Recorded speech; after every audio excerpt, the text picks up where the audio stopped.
Pues nada, ya está ahí todo en orden. Un saludito. Y hemos traído este libro del que hablamos en el podcast anterior, Biología de la creencia, de Bruce H. Lipton, que no tenía los brazos y hacía tiro con arco menos. Claro, es que hay esos dos grandes programas de los que hablábamos, que es el simpático y el parasimpático.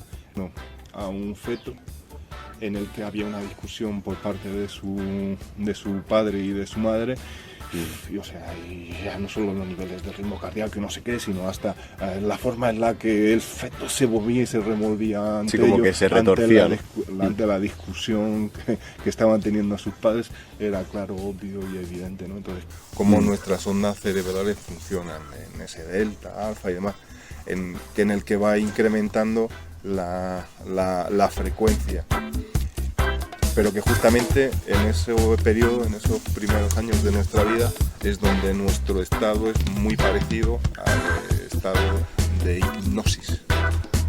Además cuenta el ejemplo de un abuelito que no podía moverse nada más que con bastón y acababa jugando al baloncesto con sus nietos, y precisamente era uno de aquellos en los que no se le había sometido a operación.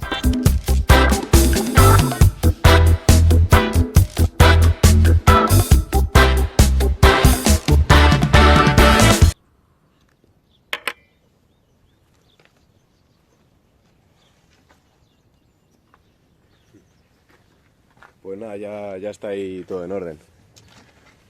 Buenos días de nuevo. Buenos días de nuevo. Otra vez un saludito. Pues nada, aquí estamos holísticos y holísticas en otro podcast más, acompañados ahí por segunda vez por José Luis, para aprender ahí de todos los conocimientos que nos interesan un mogollón a nosotros también. Y hemos traído este libro del que hablamos en el podcast anterior, Biología de la creencia, de Bruce H. Lipton, pues el cual tiene un montón de cosas súper interesantes y las vamos a comentar un poquillo en este nuevo podcast. Apuntar igual que nosotros vamos a hacer un poquito de spoiler, vamos a comentar algunas de las cosillas que nos han llamado poderosamente la atención del libro, pero que mejor forma de primera mano, ¿no? Y de primera mano, si tecleáis en internet, en PDF lo vais a tener, y si tecleáis en YouTube, Biología de la creencia, audiolibro, pues bueno, pues si tenemos dificultad ya de vista, ¿no? en algún caso, o de tiempo y demás, pues que también está bien. De hecho, yo lo leí en su momento. Tú lo leíste en versión claro, física, ¿no? Que entonces era casi hasta impensable. Sí. O sea que es un libro que ya tiene ahí bastantes... Ya tiene unos cuantos añitos, sí. Yo ya hace, no sé, hará 12 años o 13 años creo que un buen amigo me lo recomendó y me pareció una pasada. Y el caso es que ahora, igual, por el tiempo, no sé qué, no sé cuánto, pues lo que he hecho ha sido en audiolibro. La verdad es que, bueno, me he perdido las imágenes del libro, pero bueno, creía recordar y ha venido bien ese recuerdo a través del audiolibro. Así que eso, que está en vuestra mano y que, bueno, muestra en nuestra mano, en la mano de todos, el leerlo, porque aún y releyéndole, pues todavía siempre lo ves con una perspectiva distinta, mucho más clara, y jolines, te hace entender que buena parte de las creencias, ¿no?, que en este momento tengo y que tengo desde hace años, parten y tienen esa base científica y sobre todo experimentar, ¿no?, porque sobre todo este libro lo que es habla de su experiencia, de su vida, y por eso también lo importante, ¿no?, que hablábamos antes de cómo algo tan tremendo y tan importante como son las cosas de las que nos está hablando desde una perspectiva científica, pues podía tener momentos realmente complicados de entender para nosotros, para el común de los mortales. Pero la verdad es que como está basado bastante en su experiencia y en su vida y la forma de narrarlo y de contarlo, salvo algún momento un pelín farragoso, que los hay, pero que sí, creo que son mínimos, pues se entiende bastante bien, ¿no?, lo que nos cuenta. Sí, a mí me ha pasado bastante eso, de que se me ha hecho muy ameno de leer, pero a la vez hay partes demasiado, o sea, muy técnicas que no he entendido tanto, y desde luego que en ese aspecto es un libro que yo creo que puedo releerme unas 2, 3 veces más y aprender cosas nuevas. Y es una suerte también tenerlo ahí en PDF y en audiolibro. Yo prefiero tenerlo en físico porque me gusta mucho leer en un libro físico y tenerlo ahí como un poco ahí en la estantería y tal. Me gusta ese rollo, pero de todas formas es una versión o sea, es bastante asequible. Creo que me costó 17 euros en Amazon o algo así.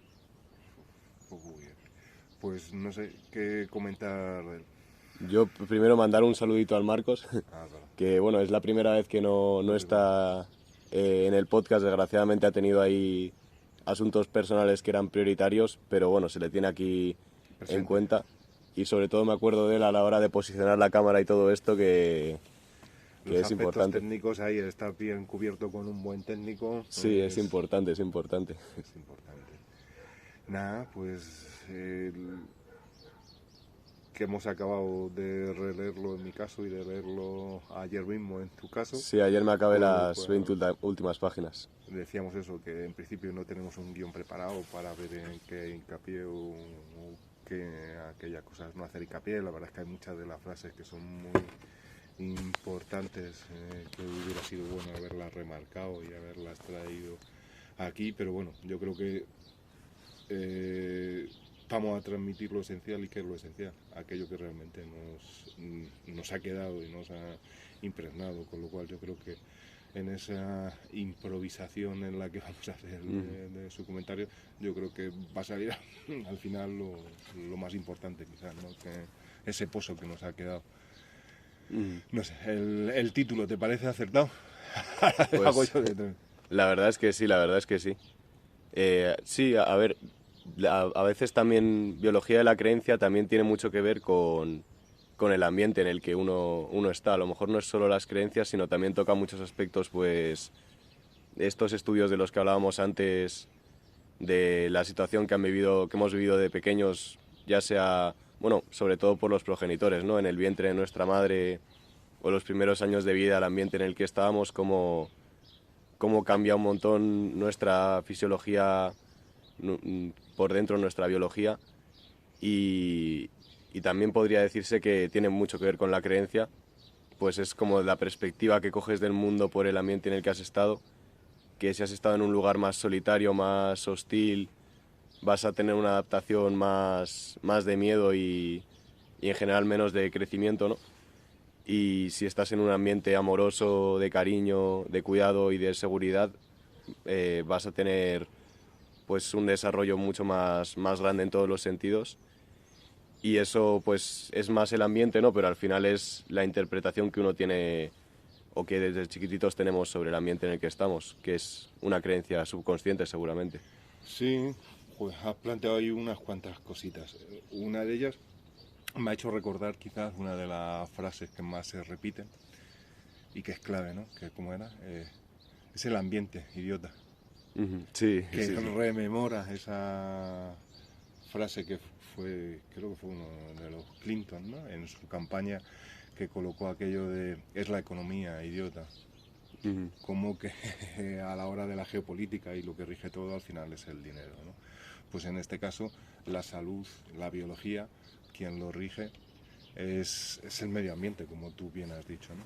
Que ya habíamos hablado en el podcast anterior de cómo uno de los que acuñaron el término de epigenética precisamente fue Bruce Lipton, y precisamente que es el ambiente, es la epigenética, ¿no? Que es el medio en el que estamos viviendo, es el que condiciona absolutamente toda nuestra salud y nuestra biología y nuestra vida. Y desde esa perspectiva, bueno, por un lado, eso, es el ambiente, que es lo que desde el mundo de la naturopatía y demás se habla del terreno, que es aquello en donde está inserto la vida, donde está inserta las células, es lo que van a condicionar su desarrollo. Entonces, importante por un lado que entendamos eso. Y además que no viene dicho por cualquiera, sino que, como ya habíamos apuntado, Bruce H. Lipton era profesor y precisamente de control genético. Él lo que enseñaba a sus alumnos era de cómo los genes eran los dueños y señores de nuestro destino y eran los que iban a condicionar toda nuestra vida, ¿no? Y quizás verlo desde esa otra perspectiva, que es la de tenemos un potencial de narices. Cuando nacemos somos capaces de desarrollar, y ya hemos visto que en cualquier ámbito en el que llegue el ser humano es la hostia. O sea, podemos llegar a unos niveles de especialización de hacer todo aquello que parecía imposible. Y además cuando hay hándicap, cuando hay personas que tienen dificultades por algo, un problema físico, no sé qué, no sé cuánto, pero se empeñan a hacer algo, son capaces de hacerlo y hacerlo mejor que cualquiera otro, con brazos o con no sé qué, con no sé cuánto. O sea, Sí, es una locura, la verdad. Cuando te paras a ver cosas como los récord Guinness o algo así, yo me quedé flipando el otro día una chica que solo no tenía los brazos y hacía tiro con arco, pero encima podía hacerlo de cualquier manera, hasta le ponían en una plataforma que rotaba y tenía que apuntar una manzana rotando o a a mogollón de distancia a apuntar a la diana y todo con los pies, la verdad, sí, sí. Que a veces uno diría, ¿cómo es posible? No, pero... Pues eso, que el potencial que tenemos es brutal, es brutal. Y que de alguna forma esas creencias, ¿no?, que tenemos,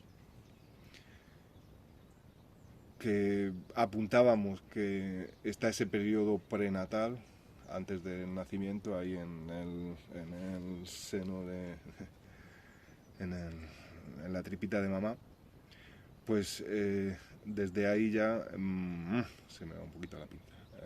Pues eso, que esto habrá que cortarlo después. Joder, Bueno, a mí la parte del periodo perinatal se le llama, ¿verdad? Sí, el prenatal, el perinatal, que es recién nacido, pues en este caso hasta los 6-7 años es súper importante. Somos ese libro abierto donde se nos está metiendo, donde se están guardándonos todo ese sistema operativo, que va a ser el que va a condicionar, pues ese subconsciente va a condicionar, hablábamos de hasta el 80% de nuestro quehacer diario. O sea, nosotros vamos en piloto automático en el 80% o más de nuestra vida. Y siempre pongo el mismo ejemplo. O sea, si yo te pregunto cuál es el pedal del freno, o haces el gesto de frenar, o ni te acuerdas. En tu caso hace poco que yo lo he visualizado. Cuando has dicho cuál es el pedal del freno, he visualizado. Has tenido que visualizar, porque vamos en piloto automático. Ahí lo hacemos. Pues ¿qué ocurre? Que se dice que hasta el 80% de las cosas que hacemos en nuestro quehacer diario va en piloto automático. Es el subconsciente el que se está encargando de hacer toda esa labor. Entonces, ¿cuán importante es ese subconsciente? Y resulta que esos programas, ese sistema operativo que se nos instala en esos 9 meses del embarazo, más los 6-7 primeros años de vida, es tan determinante en nuestra vida que, yo te digo, el 80% de las cosas que hacemos lo hacemos en piloto automático. ¿Dónde está el problema? El problema está en que si ese sistema operativo que se te ha metido tu papá, tu mamá, tu familia, el entorno, en la mayoría de los casos son miedos y creencias limitantes. Entonces, claro, ese potencial que teníamos cuando nacíamos, en el que éramos capaces de hacer cualquier cosa, y que lo vemos con algunos de los ejemplos que has contado, pues de repente queda castrado por esos miedos y creencias limitantes que nos han introyectado. Entonces, cuán importante, ¿no? Y habla eso de esa capacidad que tenemos de aprender el ser humano y aprender de nuestros maestros, ¿no? Y aprender, o sea, somos capaces de, por imitación, aprender durante esos primeros años de vida, acompañando a nuestra mamá y a nuestro papá, pues todas aquellas herramientas que vayan a ser necesarias en el desarrollo de nuestra vida. ¿Y cuál es el problema? Cuando cada vez más son miedos los que se nos introyectan. Vuelvo otra vez, no sé. Y eso que hemos tomado la esmeralda del mercurio y la comunicación, pero no sé si, sí, supongo que sí, que iremos cogiendo ritmo, pero me he perdido un poquito, pero bueno. Bueno, hay momentos en los que, además haciéndolo así como de improviso, de que simplemente hemos cogido un poco de información es normal, porque yo creo que también es un ejercicio más mental de no haberlo preparado tanto, de decirnos hacerlo un poco como si fuera freestyle, lo llamamos Marcos y yo. No sé si conoces el término freestyle. Es como en el arte urbano se utiliza freestyle como para decir... freestyle, estilo libre, o sea, Sí, que es la improvisación y como dejarse. en el rap, no sé si conoces la improvisación de rap. Sí, lo de la pelea de gallos y esas cositas. Sí, esas cosillas, o gente que hace skate pero que lo hace como con la mente en blanco, o pintar graffiti, bueno, viene un poco como el término de ese arte urbano, pero yo lo veo bastante más mágico en X aspectos, pero es verdad que puede pasar esto de que se nos pierda un poco el rumbo. Sí, sí, lo que me pasa sobre todo es eso, claro, que es como que arranco y empiezo a ver tan melón y son tantas las conexiones y tanto lo que quiero contar según me estás comentando, que al final me acabo perdiendo y digo, ¿dónde estaba? Yo, Pero como eso. hablábamos un poco del periodo cuando los niños son muy chiquititos, yo me acuerdo en una parte del libro en la que habla de la importancia que tiene el prenatal, porque el perinatal me has dicho que es justo los primeros meses y años, ¿no? Pues decía que en el prenatal, curiosamente, antes la gente pensaba que no, que lo único importante era que hubiese nutrientes y todo esto, pero en este libro da la perspectiva de que todo el estrés que pueda tener la madre, o las perspectivas que tenga de inseguridad o de seguridad y todo esto, o la gente que la acompaña la da cariño o no la da cariño, afecta a mogollón, y que el bebé, o sea, que parece como algo poco evolutivo, en el sentido de que te dices, ¿qué sentido tiene de que porque haya una mala experiencia en casa cuando el niño está todavía en la tripa no vaya a desarrollarse bien? Y la explicación era un poco como que el bebé era tan inteligente pese a ser un feto y algo súper pequeño, estaba tan en simbiosis con la madre que ya el mecanismo evolutivo es que se va adaptando a la circunstancia hostil o de seguridad que pueda haber. Y es curioso que siempre que es... A mí me parece algo curioso, ¿no? Que siempre que es una situación hostil, de miedo y ese tipo de cosillas, es como que decreces. No sé por qué, eso también me parece curioso, que evolutivamente decrezcas cuando hay miedo, como que te hagas más pequeñito. Te haces la bolita. Porque también podría uno pensar, como hay una situación hostil fuera, pues voy a hacerme más grande, más poderoso en ese aspecto, pero es lo contrario, que cuando no hay peligro uno puede crecer más, que cuando hay peligro vas a crecer Claro, menos. claro, es que hay esos dos grandes programas de los que hablábamos, que es el simpático y el parasimpático. El simpático es el crecimiento y una de dos, o estamos creciendo o estamos protegidos. Y esa dualidad existe siempre, o estamos en una posición o estamos en la otra. Y algo muy importante, y que ahí Bruce H. Lipton, desde esa perspectiva holográfica de la que hablábamos, de esa perspectiva fractal en la que todo es exactamente igual y en la parte está el todo, pues es en la que podemos mirar para darnos cuenta de que si observamos la célula, y es todo ese trabajo suyo científico muy importante de observación de la célula, como esos patrones que ve presente en la célula, como individuo que forma parte de esa comunidad, que es esa cooperativa, que es ese ser humano del que formamos parte, otra vez, pues, joder. Algo con el sistema simpático y parasimpático, de cuando a lo mejor tienes más miedo, ¿no? Que Pues que esa forma de funcionar de la célula es la que nosotros también funcionamos. Entonces la célula, experimentando, veía que cuando en la placa Petri, en donde estaba cultivando las células, daba un nutriente, las células, o sea, las células, sí, las células, o en este caso también los microbios, las bacterias y demás en las que estaba estudiando y observando, crecían y iban hacia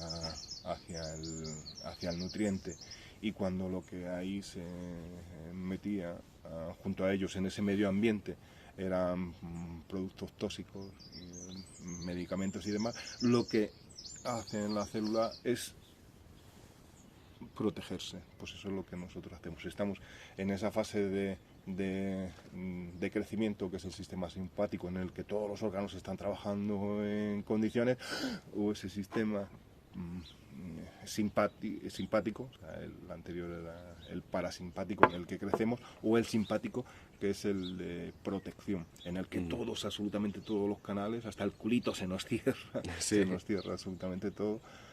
Y en esas dos situaciones, es que me he metido por ahí, pero estaba pensando de forma gráfica, y el ejemplo que siempre pongo, de cómo en ese periodo prenatal, y a lo mejor yo creo que quizás podemos ir viendo el tema de la biología de la creencia, siguiendo ese hilo que pueda ser cada esos periodos en los desarrollos de nuestra vida, y cómo esas creencias han ido afectando en cada uno de nuestros periodos. Entonces, en ese sentido, yo alguna vez te he comentado cómo se nos pueden ya introyectar esos miedos y creencias limitantes que condicionan nuestra vida estando ahí en la tripita de mamá. Siempre pongo el mismo ejemplo.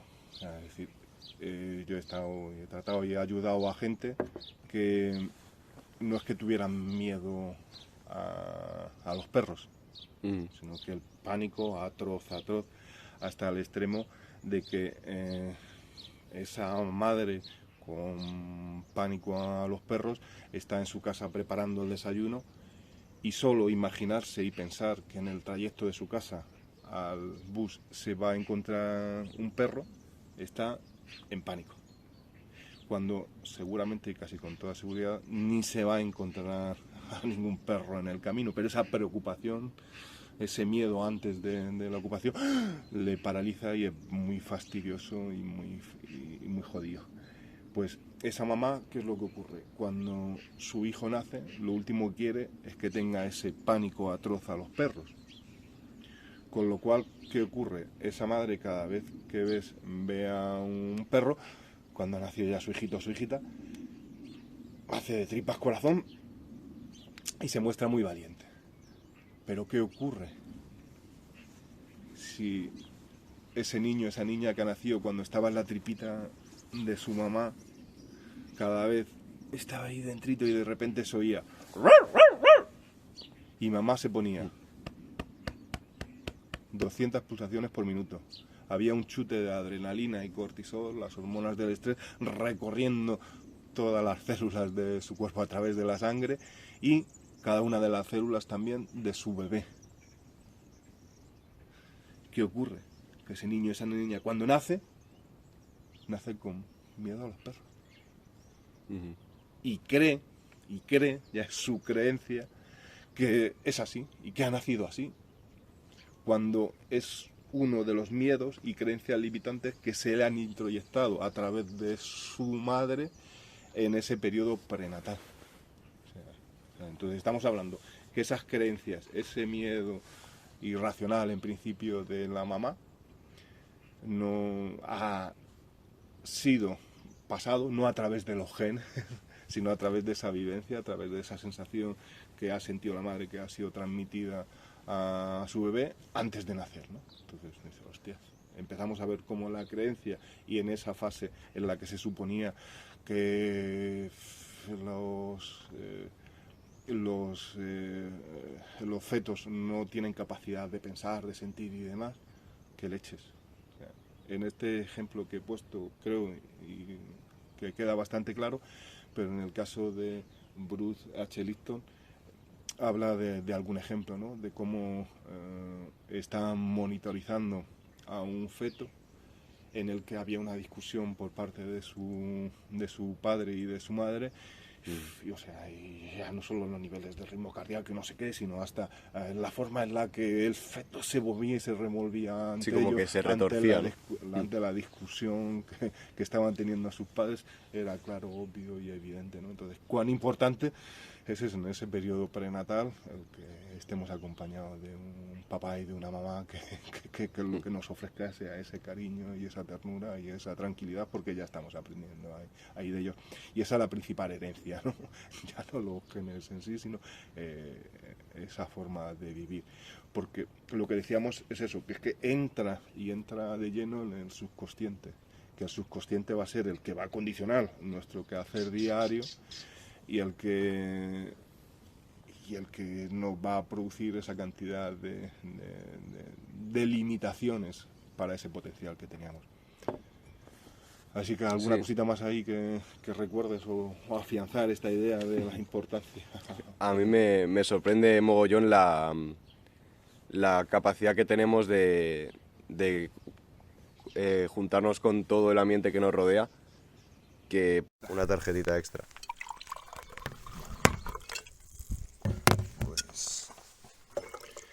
Pero todo tiene remedio. Sí, eso es.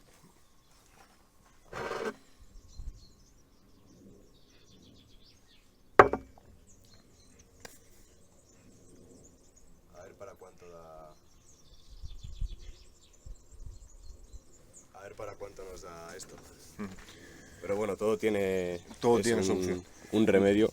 Lo único es eso, que quizás retomar un pelín y luego corta y el tema de los perritos, porque creo que es muy interesante, porque es muy clarificador de cómo funcionamos. Y hablábamos eso, de cómo ya se nos introyectaban buena parte de esos miedos y creencias limitantes. ¿Estamos grabando ya? Sí.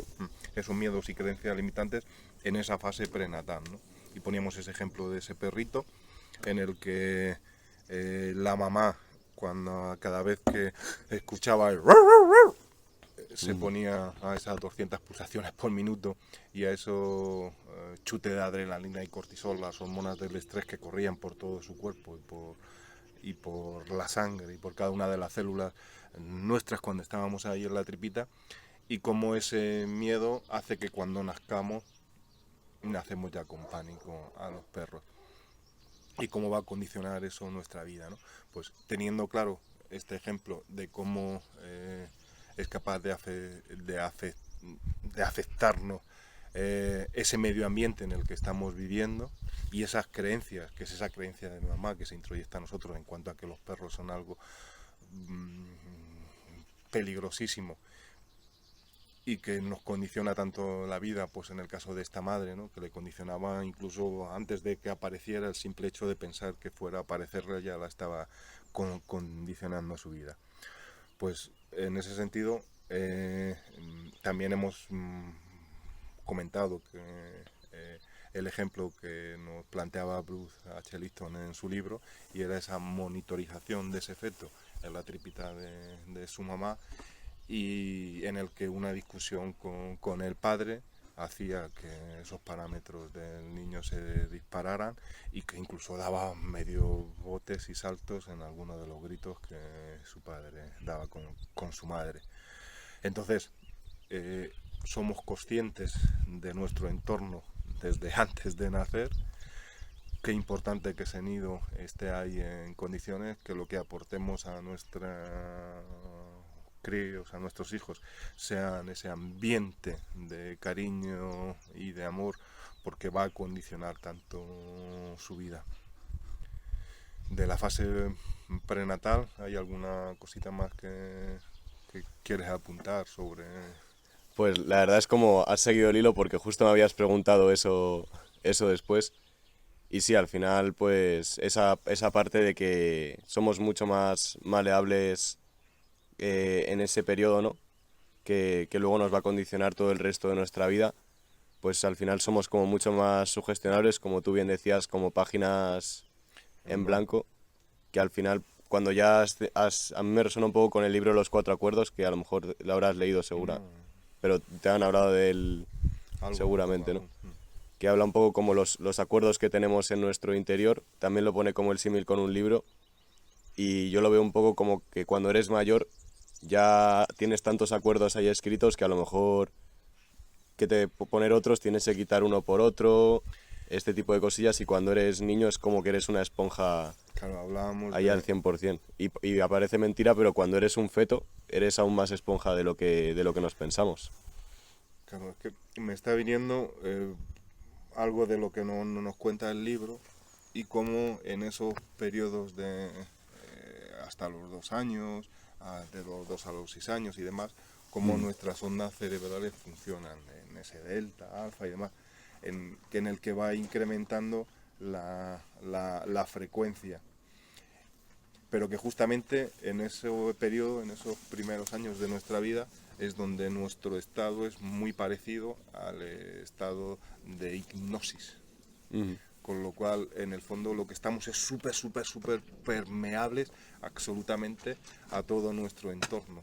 Y por eso ahí somos ese libro abierto en el que van entrando todo ese sistema operativo, todo eso que va a condicionar nuestra vida en sucesivo, entra de forma tan potente porque es ahí, en esos primeros años de nuestra vida, en donde a través de lo largo de nuestra historia hemos estado junto a nuestro papá y nuestra mamá y hemos estado aprendiendo todo aquello que va a ser vital e importantísimo para el desarrollo de nuestra vida en adulto una vez que dejemos el cobijo del papá y de la mamá. Entonces es muy importante lo que aprendemos, es cantidad lo que aprendemos, es cantidad lo que se nos mete, además de forma inconsciente ahí en el subconsciente, pero que va a condicionar absolutamente toda nuestra vida. Entonces, todos esos programas, en el que buena parte de esos programas del sistema operativo hemos sido hackeados con programas de miedo y terror, sí podemos después reprogramarlos, sí podemos después ir sacando, y hay técnicas, y en algún momento plantea y habla de algunas de las técnicas para ir quitándonos esos programas que nos limitan y que nos dan miedo y que nos provocan esa protección y no ese crecimiento, ¿no? Y eso, que cuán importante es ese periodo prenatal. Sí, además justo lo habla también haciendo mención a la hipnosis. Y justo al final del libro habla de una técnica que no me acuerdo, que tiene bastante que ver con ello, creo también. Y sí es verdad esto de que sobre todo tiene mucho que ver con las ondas cerebrales, ¿verdad? De alfa, beta, etc. Cuán sugestionables somos, de que cuando somos pequeños al parecer tenemos esas ondas muy de baja frecuencia ahí de delta y tal.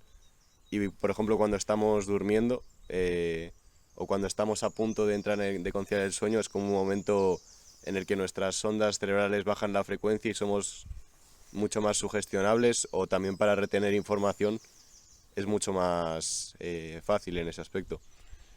Sí, porque en el fondo es como cada noche es como un renacer de nuevo, ¿no? Entonces estamos en ese, claro, es en ese momento y a través de esa sugestión que nosotros no podemos hacer y esa meditación previa y esa orientación en la que vamos a ser capaces de ir cambiando esos patrones, ir cambiando esos programas que se nos ha instalado y que son de miedo, ¿no? Que cuando hablaba del sistema operativo, pues quizás hacer ese símil precisamente con los ordenadores, porque en algún momento hemos comentado, ¿no? O sea, es decir, estamos ahora en la búsqueda de esos superordenadores cuánticos que van a computar no sé cuántas miles de operaciones y no sé cuántos millones de operaciones por milésima de segundo, cuando resulta que en algún momento creo que también hemos comentado de cómo no hay nada en la vida que hayamos inventado que no esté en el interior nuestro. Entonces, superordenador cuántico nosotros. Ahí Brut habla de 50 billones de células que forman esa cooperativa en la que vivimos, pero que realmente a él mismo le he escuchado en alguna otra conversación posterior, en algún otro podcast, alguna otra conferencia, hablar de cerca de 100 billones de células que forman nuestro cuerpo. Esos 100 billones de células que forman nuestro cuerpo tienen, y él había escuchado, pero ahora le he escuchado también hablar de hasta 100.000 reacciones químicas por segundo en el interior de cada una de nuestra célula que forman esos 100 billones de células. En cada una, ¿no? Y encima, lo que decimos, o sea, que hay la mínima, el mínimo movimiento de una brizna de tu cabello provoca que en ese mismo instante el resto de los 100 billones de células que forman tu cuerpo están provocando y volviendo al equilibrio y existe esa conexión. Entonces, claro, si vemos 100 billones de células, todas ellas conectadas al instante, y cada una de ellas además está haciendo hasta 100.000 reacciones químicas por segundo, coño, eso sí que es un superordenador cuántico. Pues sí. En el que estamos montados. Y resulta que ese superordenador cuántico, al igual que cualquier ordenador, nosotros cuando prendemos cualquier ordenador, arrancamos, lo primero que hace es instalarse el sistema operativo. Pues ese sistema operativo, en nuestro caso, hemos estado viendo cómo se provoca, o sea, se introyecta, se mete en nosotros, se instala en nosotros durante esos 9 meses del embarazo y durante esos 6-7 primeros años de nuestra vida. O sea, es Más curioso con el ejemplo que él también pone de la diferencia que tenemos respecto a otros animales, porque también me ha venido así a la mente cuando has dicho, pues eso, el símil de sistema operativo, que es como para que esté ya operativo. Y habla de esto de que muchos animales cuando nacen, su sistema operativo se instala en segundos, en minutos, de que ya están ahí funcionando, comiendo pasto, haciendo todas las actividades que hacen sus padres. Y en nuestro caso ese sistema operativo, como recalca en el libro, es muy lento. El momento en el que ya, entre comillas, estamos operativos y dejamos de estar como instalando ese software o... Claro, porque claro, ahí habla de cómo esa parte consciente es ese corte cerebral, ese lóbulo frontal, en donde en esa fase evolutiva que hemos ido teniendo la vida, pues nosotros supuestamente estamos en ese escalón más arriba, en el que gracias a contar con esa corte cerebral, con esa lóbulo frontal, pues es la inteligencia supuesta que nos separa de alguna manera del resto de la vida animal. ¿Y qué? Sí, es un poco... hemos hecho bien porque hemos ya como pasado un poco a estos otros primeros 7 años de vida, después de ya este periodo prenatal que es tan importante. Pero también es súper importante después el periodo perinatal, no menos importante porque ahí se instalan ahí... Sí, en perinatal recién nacido hasta esos 6-7 primeros años, ya ves que si se instalan y Y cuánto si quieres en cualquier momento tocar algo que esté fuera del libro, ya sabes que esto es completamente libre y tú me pasaste un vídeo súper interesante sobre los cuerpos según los septenios. ¿Te acuerdas de...? Yo me vi la primera hora, que eran 2 horitas, y estuve ahí ya tomando notas y es como... Lo hablan mucho como un periodo de absorción, que tenía que ver, si no me equivoco, con la luna, puede ser. La luna, que es el arquetipo de la madre, que es la nutrición, que es lo importante, y es ese acogimiento. Y claro, estamos en esa fase en el que la madre es muy importante, y sobre todo en los 2 primeros años, y luego el padre empieza a formar parte de ello. Y si estamos en ese periodo de nacimiento y de crecimiento. Efectivamente, en los 6-7 primeros años, ahí en donde se nos está condicionando todo el futuro de nuestra vida, hablábamos de la importancia del cariño, de la importancia de que en ese medio ambiente nuestro lo que haya sea ese cariño, ¿no? Y la importancia del contacto físico, ¿no? Y hablábamos, y ahí hace referencia, pues, de algún estudio que se ha hecho de cómo a niños en orfanatos, en ese estudio tan cruel, ¿no?, visto ahora desde nuestra perspectiva, se les daba todo lo necesario en principio en cuanto a sus necesidades alimenticias y demás, pero no había contacto físico con esas criaturas. La cantidad de problemas desde su desarrollo de su coeficiente intelectual hasta otro estudio que vi todavía mucho más bruto, hecho en unos orfanatos rusos, que llegaba a que la mayoría de esos niños ni salían adelante después de 3-4 años ni seguían viendo, ¿no? O sea, cuán importante es esa relación, ese tocarse, esa caricia, ese sentirse que se forma parte de este mundo y desde el cariño y desde el amor, para que esa criatura en el futuro tenga una vida en condiciones, ¿no?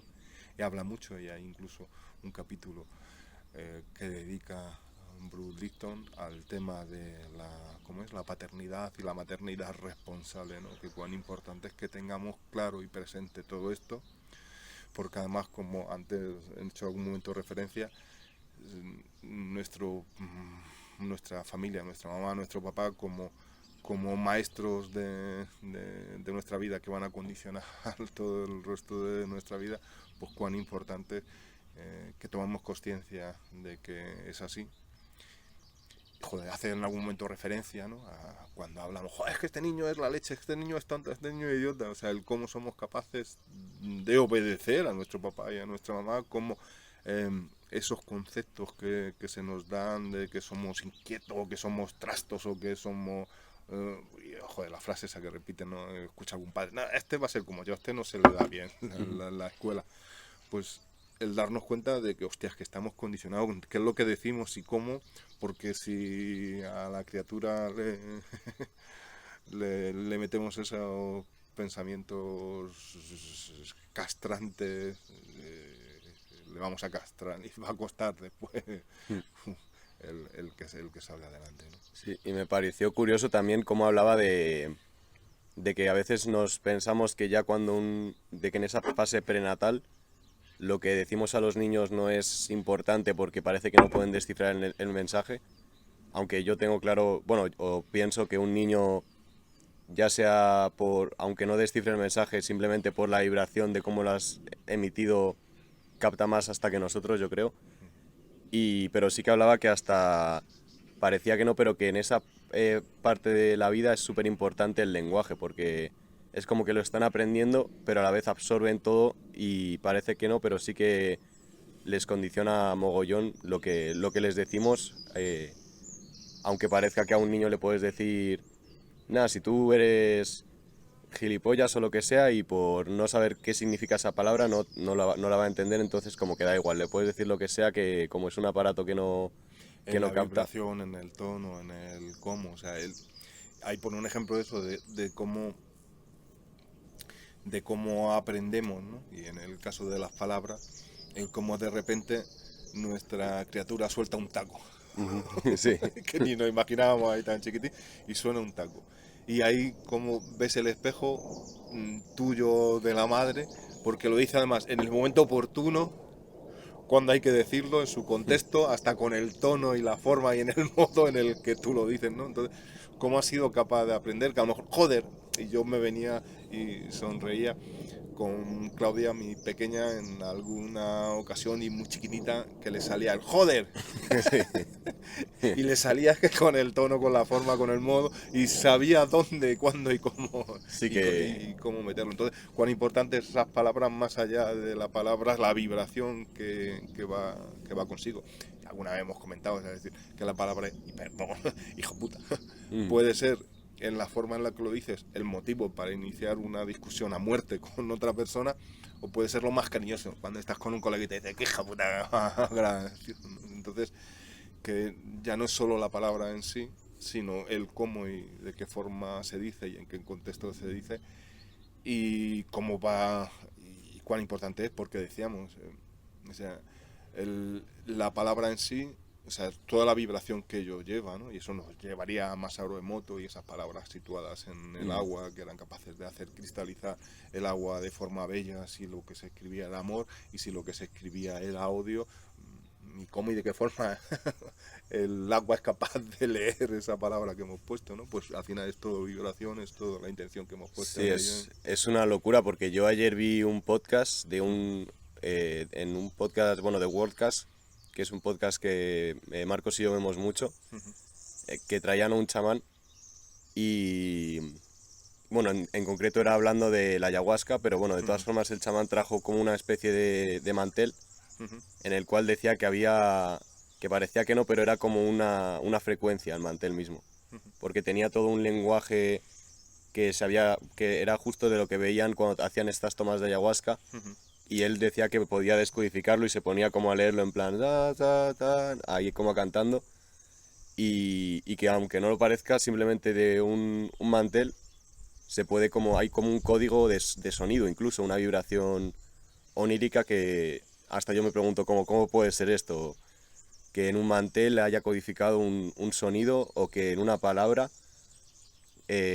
pueda, aunque no esté dicha, pueda tener esa vibración solo porque esté Claro, es que los escrita. símbolos son súper potentes, ¿no? Y es que me está viniendo a la cabeza, al hilo de ello, el ejemplo que pone Bruce Lipton en el libro de ese aprendizaje, en el caso de los simios, muy parecidos, muy avanzados en esa evolución en cuanto a su inteligencia, en el que cómo se va aprendiendo el bebé chimpancé de su madre y el experimento que estaban haciendo con la madre. Y a la madre aparecía un símbolo en la pantalla del ordenador, cada uno de esos símbolos iba asociado a un color, entonces la mamá chimpancé iba y cuando daba justo al color que correspondía a ese símbolo, le caía una moneda. Ujú, Cogía esa moneda, la llevaba a una máquina y arrancaba y le salía una fruta. Y como el bebé, pues ahí observaba cada día, que es así como aprendemos, y eso es la importancia de estar ahí con nuestra mamá y nuestro papá en esos primeros años de nuestra vida. Y hay un momento en el que, mientras la mamá está recogiendo la fruta, el bebé chimpancé teclea el color que corresponde al símbolo que le habían mostrado, como le sale su moneda y va allí a donde mamá estaba sacando la fruta a sacar con ujú. su fruta. Entonces, y el tema de los símbolos y la importancia y el cómo estamos viendo ahí que es efectivo y potente. Y por otro lado también estamos viendo el tema de cómo aprendemos durante esos 6, 7 primeros años a través de ese copiar, ¿no? Y por eso es importante. No me digas lo que tengo que hacer, sino haz lo que creas que yo debo de hacer, ¿no? Porque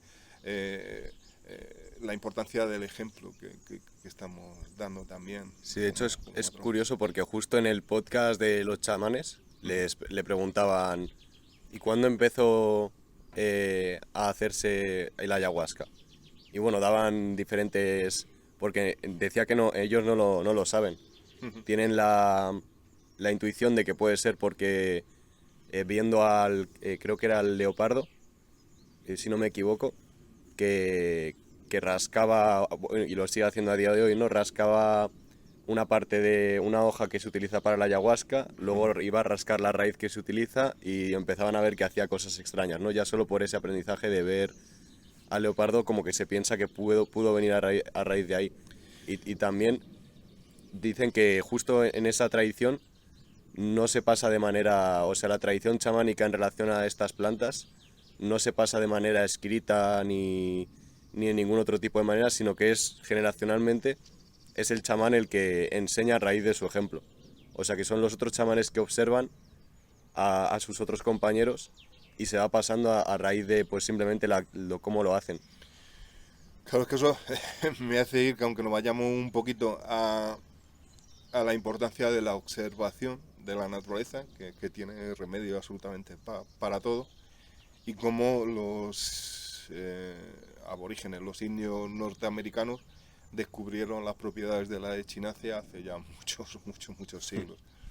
Y era que ellos observaban que cuando los osos estaban malitos, cogían, arrancaban la raíz de la echinacea y se la comían. Y entonces ellos, de forma ancestral, pues llevan usando la raíz de la echinacea como uno de los más potentes activadores de nuestro sistema inmune. Y como todo eso, a través de esa experiencia vivida por ellos, se ha ido transmitiendo hasta que ha llegado un momento en el que la prueba está clara y es obvia. Y si conocéis la echinacea, sabéis que es así, que es súper potente. Pues bueno, pues en esta mente occidental, en los últimos años ha habido momentos en donde se ha hecho un estudio de cuál es la composición de esa raíz de echinacea y se ha visto que están ahí los principios activos, las drogas de esa planta. Y llamo droga no porque sea psicoactiva, ¿no? Sino droga porque droga se le llama a cualquier principio activo de cualquier planta. En este caso es curioso porque la echinacea tiene traza y tiene parte ahí de los cannabinoides y tiene una parte común ahí con ellos, pero es un efecto que no notamos ni que sentimos en absoluto de forma consciente, y lo que sí sabemos es que no viene muy bien para el sistema inmune. Pues eso, ahora hemos descubierto cuáles son esos principios activos que son, con lo cual si no solo es buena para nuestro sistema inmune, sino además creemos, y cada vez hay un mayor número de personas que creen que la echinacea es buenísima para nuestro sistema inmune, pues cada vez va a funcionar todavía mucho más y mejor, ¿no? Y es otra de las cosas de las que en algún momento habla, ¿no? Y habla concretamente de un antidepresivo y demás, en el cómo en principio pues siempre ha tenido muy buena prensa y muy buen marketing, y en la medida en la que ese marketing va mejorando, pues todavía es mucho mejor los efectos que tiene, porque es más la cantidad de personas que creen que es bueno, ¿no? Ese caso concreto de antidepresivo, que en el fondo daba los mismos resultados que el placebo. Y es curioso, ¿no? Y en ese sentido ahora entraremos a todo el tema del placebo, la importancia que le da al placebo, que es importante, ¿no? Sí, yo también tenía algo que comentar sobre este periodo que estábamos hablando, pero me ha resonado mucho con el podcast que vi ayer. La verdad es que a veces es curioso, ¿no? Como de repente ves un podcast o un libro, lo que sea, que te resuena con justo lo que estás hablando al día siguiente, que es curiosísimo. Y estos chamanes, al parecer que tienen todo un rito pues súper estricto, en el sentido de estar depurado antes de tomar la ayahuasca, o que esté depurada la persona que está preparando la ayahuasca. Y curiosamente en esa cultura, o sea, no puedes tomar azúcar, no puedes tener relaciones sexuales, no puedes tomar un montón de cosas y hacer un montón de cosas mientras estás haciendo ese periodo de ceremonia, ¿no? Y una de las cosas que sí que hacen, curiosamente, es que toman un montón de tabaco. En plan, cuando están ahí preparando la ayahuasca, una regla para estos chamanes es que tienen que estar fumando tabaco constantemente, porque de alguna forma están, o sea, haciendo como un proceso de lo sutil a lo denso, y como que el tabaco les ayuda a bajar como una información más de arriba a un plano más comunicarla con un plano más material. Y curiosamente tienen que hacer un montón de depuraciones, pero entre ellas el tabaco no entra, porque es hasta una obligación el fumarlo y fumarlo. Y a mí me parece muy curioso cómo hablan en ese podcast o otras cosas que he visto de que el tabaco en culturas ancestrales ha ayudado mucho al humano a comunicarse con otros aspectos de la realidad.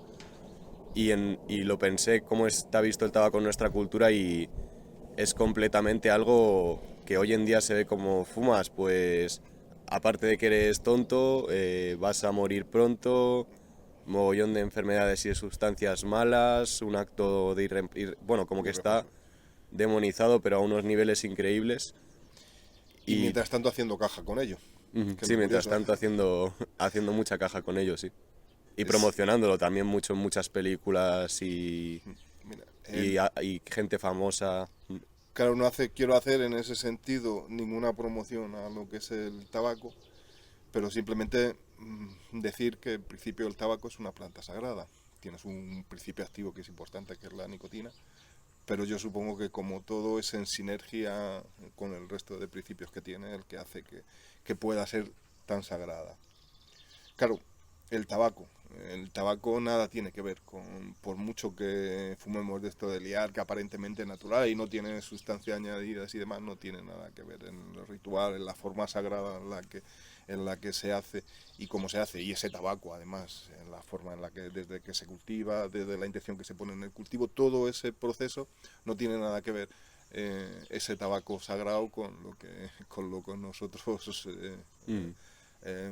Sí, con lo que se con vende lo que en se el vende. estanco, ¿no? Y en ese sentido hay un podcast ahí de Alex Pamies. Alex Pamies es el hijo de Josep Pamies.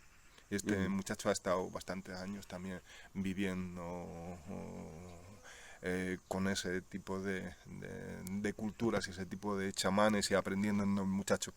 Pues tiene un podcast dedicado al tabaco que recomiendo el verlo, ¿no? Para entender por qué llega a ser sagrado en determinadas culturas. Pues eso, que como absolutamente, que en el fondo es como replantearnos absolutamente todo aquello que nos han contado y cómo nos han contado. Y en ese sentido y yendo a la creencia, en algún momento hemos comentado, pues eso, el cómo de esos 176 elementos cancerígenos que nos indican la cajetilla de tabaco que tiene, realmente yo hacía años ahí en naturopatía estudié que eran 1000 y tantas las sustancias dañinas que el tabaco tiene. Muy buena parte de ellas aditivadas, o sea, puestas por la industria pues, para conseguir una mayor o sea, una dilatación mayor pulmonar para que entre más, se haga más efecto la nicotina, otro para suavizar y que no sea tan desagradable al gusto de los jóvenes cuando empiezan a fumar, o otros aditivos específicos de esa marca que te hacen que fumes solo esa marca y que no fumes de otra. O sea, la cantidad de sustancias en ese sentido, cancerígenas y dañinas, es mucho mayor, pero siempre apunto que lo más dañino del tabaco es esto. Fumar provoca embolias o invalidez. La foto... En el mío pone que fumar aumenta el riesgo de impotencia. De forma consciente o inconsciente, consciente es eso, que lo estamos viendo ahora mismo, de forma consciente diciendo, hostia, qué jodido, y de forma inconsciente que aunque no lo veas, lo estás viendo, aunque no lo mires, lo estás viendo. Nuestro inconsciente, boom, está entrando esa imagen. Y en el fondo lo que nos están diciendo de forma clara es que nos está metiendo la creencia es que es súper dañino y que nos va a provocar impotencia, nos va a provocar invalidez, no sé qué, no sé cuánto. Entonces resulta que ya tenemos una creencia, que es esta, que nos están metiendo. Y como somos muy creídos y el efecto placebo es muy importante, pero el efecto nocebo también, pues hostias, o sea, y precisamente... buena parte de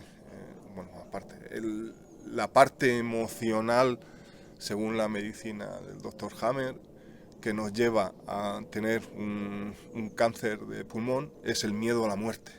Entonces claro, tú esto aunque sea de forma inconsciente lo estás viendo y que tu inconsciente te está diciendo que te va a llevar a la muerte, pues coño, pues ese miedo a la muerte es el que va a provocar en ti ese cáncer, ¿no?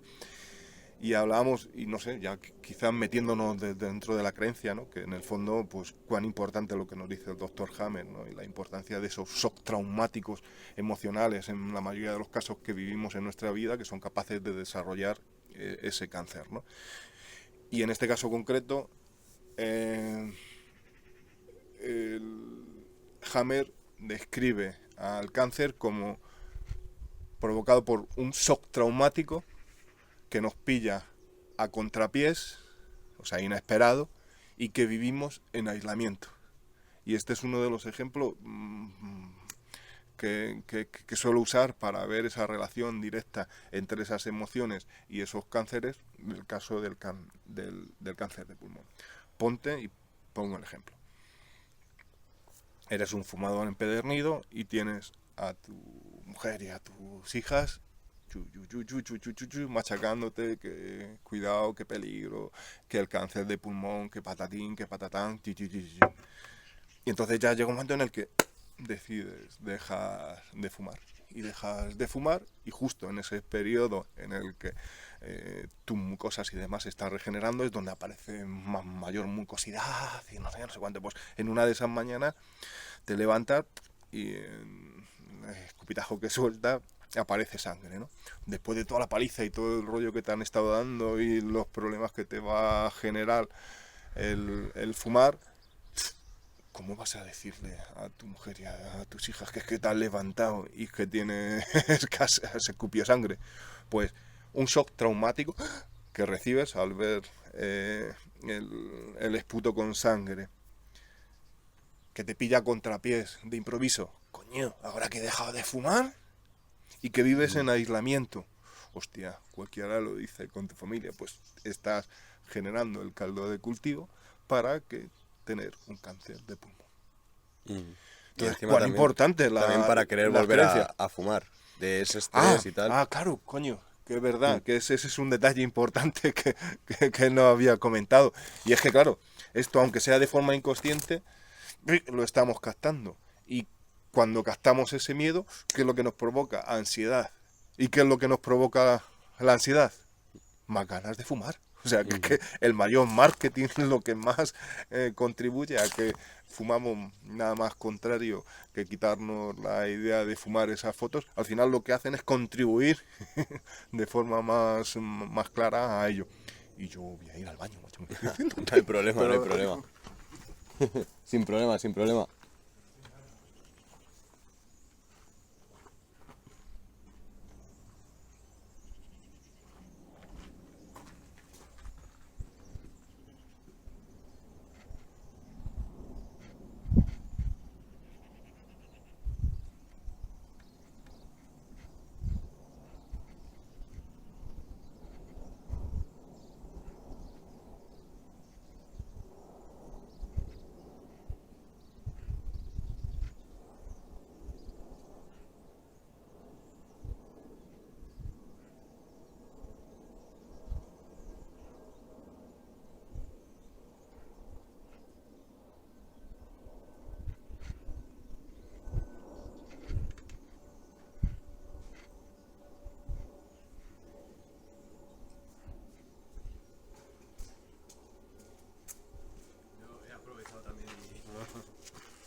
Es que como hace fresquito, de repente, claro, yo se estaba notando, yo creo que incluso me se ha nublado algo más, me voy a ponerme la chaquetita, por lo menos, ¿no? Así, que no vaya a ser. Que ves lo que decíamos, hablas de impotencia, me cago en la leche, debe ser la próstata, ¿no? El puto tabaco debe ser la culpa del tabaco. Sí, sí, de la creencia que nos ha dado ahí de ver la imagen. Qué frío, macho. Además, son imágenes potentes aquí de invalidez, te ponen ahí con un bueno, ya siempre está la imagen aparte del texto. Cuando salen esos cánceres operados, esas historias, esas gargantas, joder. Sí, sí. Y que además creo que ninguna de las fotos son reales. En cuanto a que es exagerado, o sea, se le mete ahí bastante más. Sí, esta, por ejemplo, de impotencia, puedes ver ahí que directamente te han hecho... Te han agujereado. Pues eso, que seguimos hablando de la creencia en cuanto al daño que se nos puede hacer. ¿Y qué más cositas vamos contando? Bueno, yo la verdad, en el tema del periodo prenatal, me resultó bastante curioso lo que hablábamos de las palabras, de que también cuanto más hablen con los niños, había como un estudio de niños que les hablaban de media unas 600 palabras o algo así al día, o no me acuerdo exactamente cuánto, y otros que les hablaban el triple literalmente, que el IQ iba a ser mucho más alto en los que habían tenido mucha más gente a su alrededor, tanto dándoles cariño como conversando con ellos y hablando con ellos. El IQ, el coeficiente intelectual, ¿no? Pues Que también en este libro hablan mucho de que tenemos como esta perspectiva de que el IQ, que es algo intrínseco de que nacemos, o por lo menos también en la perspectiva que tenía yo, de que cuando ya naces ese es el IQ que tienes, pero al parecer es algo que se desarrolla y hasta en edades superadultas hablan de la plasticidad que tiene el cerebro y de que puede cambiar drásticamente. joder, es que hablando de plasticidad del cerebro, yo ya hace años, un muchacho ahí, científico que vive ahí en Zarzalejo, me hablaba de cómo se habían sorprendido en alguna autopsia en la que habían encontrado a una persona concretamente que había desarrollado una vida total y absolutamente normal, y su cerebro había tenido algún problema, alguna historia, y estaba prácticamente vacío. Y nadie había apreciado y había llevado una vida total y absolutamente normal.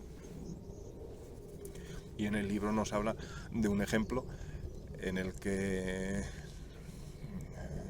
esa pared de nuestro cerebro, esa masa de nuestro cerebro en torno a los ventrículos de 3-4 centímetros, en el caso de esta persona no llegaba ni a 1 milímetro. Todo lo demás era líquido cefalorraquídeo de lo que estaba lleno su cerebro.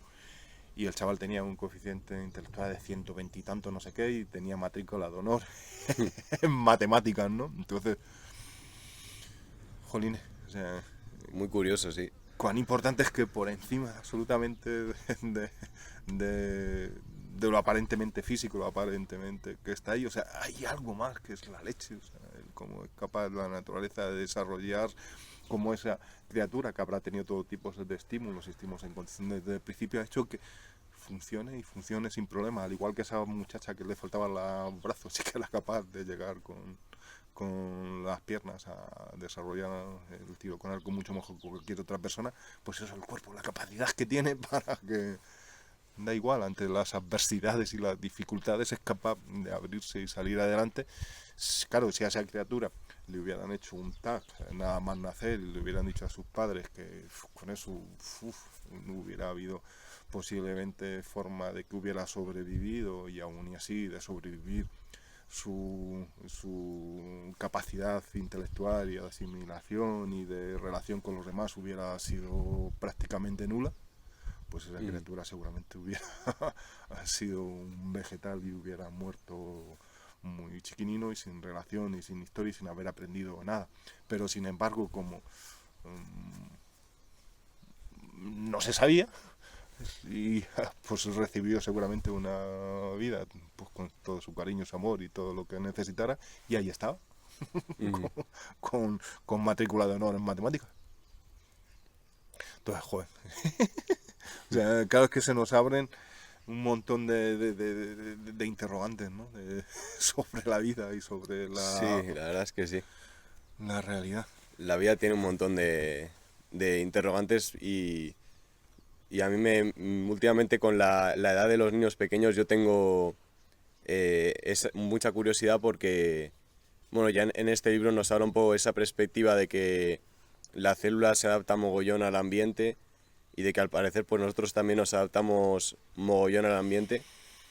Y a mí me parece curioso algo que decía que les pasaba mucho a la gente que toma ayahuasca en este podcast que comento, que decía que había un periodo normalmente de unos 6 meses o algo así, de que la persona, pese a haber vuelto como a la realidad, se hacía muchas preguntas porque decía, ¿esto que estoy viendo yo hasta qué punto es real? ¿Hasta qué punto esto es verde o esto es tal? Y yo he visto como que cuando los niños son pequeños, no me acuerdo exactamente dónde lo vi, que decían que los colores los asocian al sonido, o sea, que pueden escuchar un sonido y que puede ser un color, o que pueden ver un color e interpretarlo como un sonido. Y hasta que no viene la sociedad, por así decirlo, que no sé si es bueno o malo, y dice, esto es naranja, o esto es verde, esto es tal. Está como todo... y es un poco lo que yo creo que les pasa a las personas que toman ayahuasca, como que dicen, ¿hasta qué punto puedo saber yo si esta mesa es lo que estoy viendo yo ahora mismo? Porque he visto una cosa completamente diferente que intuyo que puede que sean lo que vean los niños muy pequeños.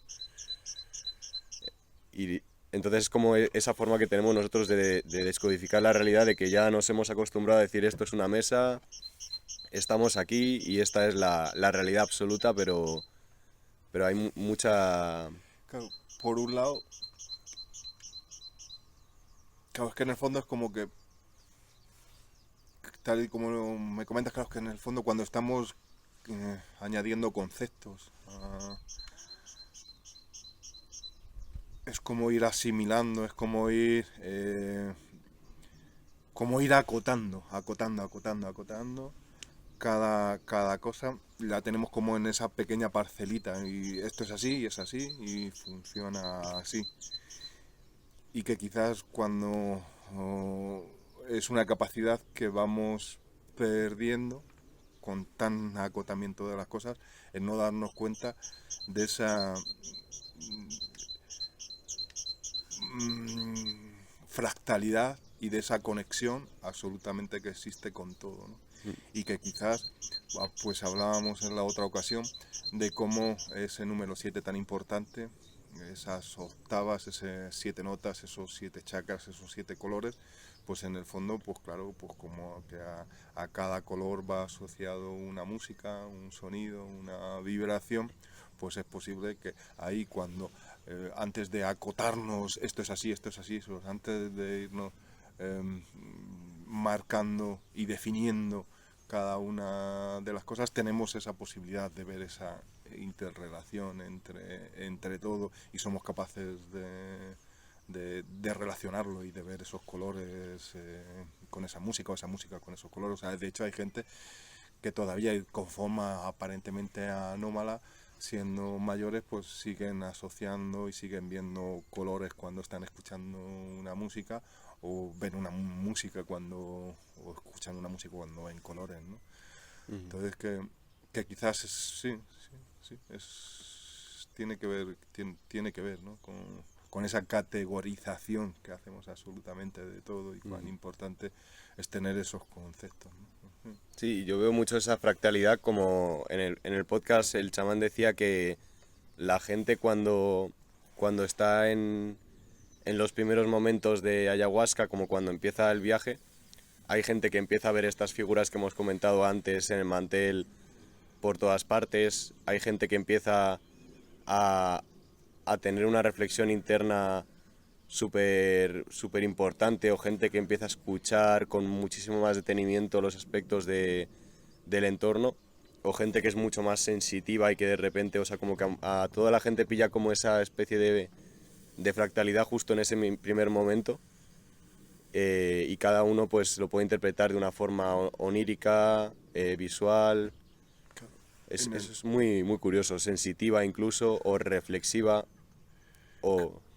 claro que estoy pensando en eso, en las capacidades que tenemos, que son la hostia. Y entonces en la importancia del focalizar. Y yo que durante años he pretendido tomar ayahuasca, pero siempre al final, precisamente por eso, porque llamabas a quien iba a hacer la ceremonia y te contaba, nada, pues tal día, a tal hora, vente a este es el sitio y estas son las perlas. Y decía, cago en la puñeta, y no me hablas de la importancia del ayuno previo, de no comer azúcar, sal, el alcohol, toda esa depuración importantísima para que seamos capaces de que de aquello no nos intoxique, sino que nos abra esas puertas, pues no, mejor no. Y pues el verano pasado hubo una circunstancia, un momento en el que hice una pequeña toma de ayahuasca y, y en el fondo, claro, constaté lo que de alguna forma tenía claro, que es que todo está conectado, que todo está unido, que todas esas figuras geométricas y demás es que existe esa geometría sagrada, ese número phi, esa proporción áurea que rige absolutamente todo lo que hay, todo lo que existe en la vida se expresa a través de esa geometría sagrada. Y eso, que absolutamente todo se rige por esas mismas por esas mismas reglas y que fractal, y que es una maravilla. Y que como, o sea, por un lado ver esa fractalidad, ver esa conexión, y por otro lado ver también esa potencialidad. O sea, como si nos ponemos a observar algo, somos capaces de verlo, de ver esa belleza intrínseca, o si nos ponemos a escuchar algo, somos capaces de escuchar una conversación o el canto de un pajarito que está allí a 300 metros, pero si te pones a focalizarlo eres capaz de escucharlo. Entonces, que el potencial es la hostia, que al final esas creencias que nos introyecten va a condicionar tanto toda esa visión y toda esa perspectiva, y que efectivamente hablábamos el otro día también del veo y la visión extraocular y cómo podemos llegar a ver sin los ojos mucho más, y que son casos reales que en nuestro entorno estamos empezando a conocer niños y personas que están siguiendo esa técnica, y entonces dice, joder, es que el infinito y más allá, o sea, qué poder de creación llegamos a tener, ¿no? Y que en ese sentido yo creo que independientemente del hilo que estamos siguiendo en cuanto a nuestra etapa evolutiva, así como esas creencias están condicionando nuestra vida, por la importancia de esas creencias nuestras en algo tan palpable y tan claro, y hablando también de temas de salud como es el efecto placebo y el efecto nocebo. Y, y es que es una pasada, ¿no? O sea, hay uno de los ejemplos que recordaba y que lo he vuelto a leer y que también lo cuento en muchas ocasiones, y es un estudio que hace un traumatólogo especialista en temas de rodilla, y en el que cuando hay una artritis y unos dolores y una inflamación en las rodillas que te dificultan tu vida en condiciones, pues este hombre quería probar cuál es la forma, el protocolo, la forma de trabajar sobre esa rodilla que mejores resultados podía dar, ¿no? Y en ese caso hace un estudio y, eh, y hay 3 grupos. Uno de los grupos lo que hace es rebajar el cartílago que está produciendo la inflamación y el dolor, que es como si usara una radial para comerlo. Otro grupo, o sea, de cada 3 personas que fueron sometidas a ese ensayo clínico, a esa prueba, una le quitaban el cartílago, como hemos dicho, entre comillas, con esa radial. Otra era como un chorro de agua a presión que limpiaba todo ese entorno inflamado y fastidiado, que lo depuraba y lo limpiaba en condiciones. Y a la tercera de las personas a las que no le hacían la operación. En los 3 casos, y más en el caso, les hacían las 3 incisiones para meter la lamparoscopia, colocaban la cámara, la persona primero la anestesiaban ahí localmente, les hacía esas incisiones, aparecía la cámara como que estaban haciendo la operación, aunque en el caso de ese no existiera, y hasta hacía ruiditos que parecía como que estaba allí trabajando. ¿Cuál fue el resultado en los 3 casos? Exactamente el mismo. El nivel de mejoría, el nivel de el porcentaje de gente que había mejorado un poquito, en la que había mejorado muchísimo y en la que había desaparecido por completo su problema. Además cuenta el ejemplo de un abuelito que no podía moverse nada más que con bastón, y acababa jugando al baloncesto con sus nietos, y precisamente era uno de aquellos en los que no se le había sometido a operación, pero en ningún momento había sabido que no se le había operado. Entonces el, el, el proceso de recuperación y el porcentaje bueno de resultado de esas operaciones era exactamente el mismo en cada uno de los grupos.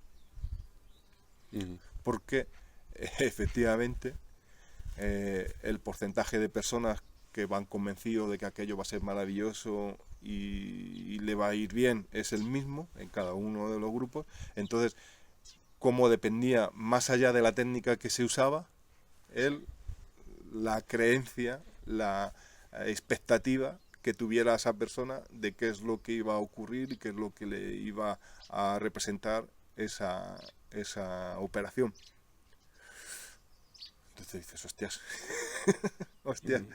Y la única salvedad que había en los 3 casos era que además en el caso, o sea, te seguían el mismo proceso de rehabilitación y demás, pero sí observaron que en el caso de aquellas personas, que es una de cada 3 a las que no le habían sometido a la operación, encima el proceso de recuperación era más rápido, obvio, no había habido ese trauma, no se había metido las tijeras ahí en sus rodillas y no se había trabajado, no se había deteriorado, que después te había que recuperarse. Entonces, no sé, yo creo que ese es uno de los más clarísimos ejemplos que aparecen en el libro de cómo las creencias afectan a nuestra salud y de la importancia del efecto placebo.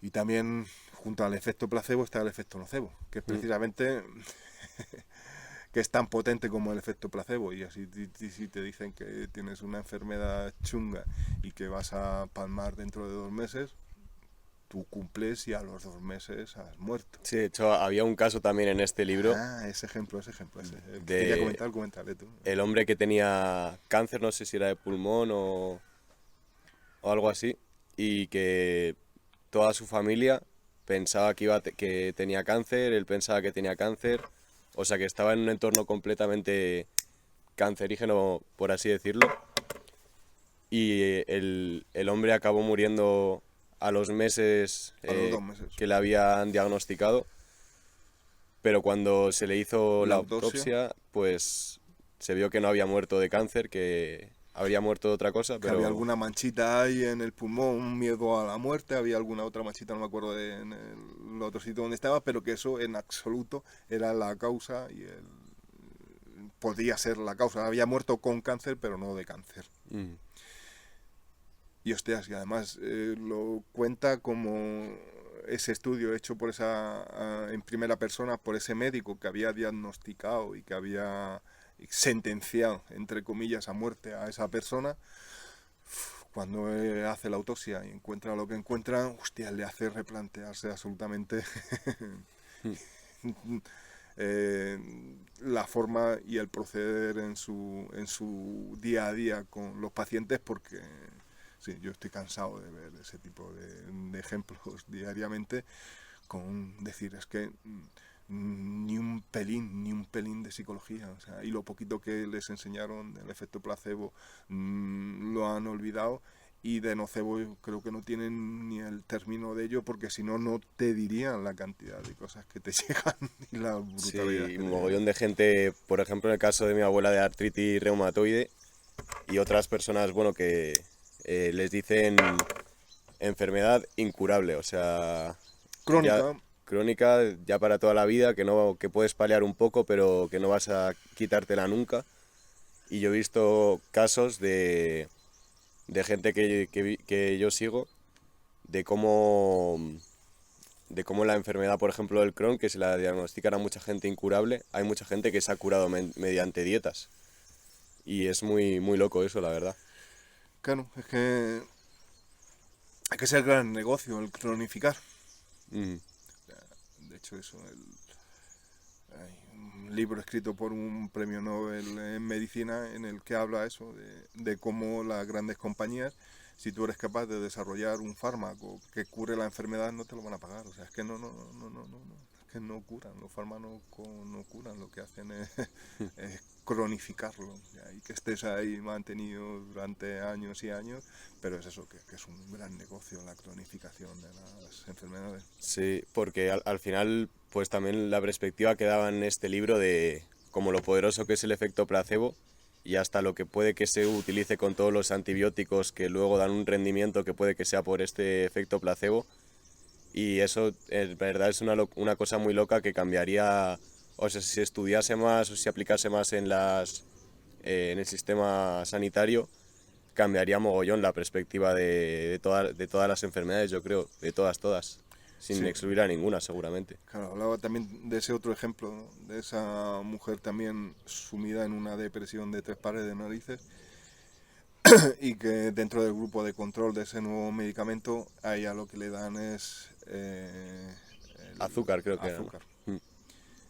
Y como claro, cuando a los 2 años le dicen que lo que ha estado tomando azúcar, ella dice que es imposible, que encuentren, que busquen, Sí, sí, es verdad. que imposible, imposible, imposible. Y efectivamente, o sea, había sido azúcar lo que se le había ido dando. Mm, Y es que le había cambiado hasta la biología, es que había cambiado esa mm, creencia que ella tenía en la depresión, pues su cuerpo había sido capaz de volver a rescatar serotonina, de funcionar absolutamente todo, su corteza cerebral que estaba prácticamente casi sin nada de actividad y demás había recuperado, o sea, cómo esa creencia en que lo que estaba haciendo era lo correcto para sanarse le había llevado a esa sanación, ¿no? O sea, mm. que en el fondo y en esencia es que, no sé, hay muchos más detalles, muchos más ejemplos, muchas más cosas de las que él va contando y narrando en el libro, pero yo creo que en esencia estos casos lo definen Sí, claramente, ¿eh? y es muy, muy loco porque al final es como una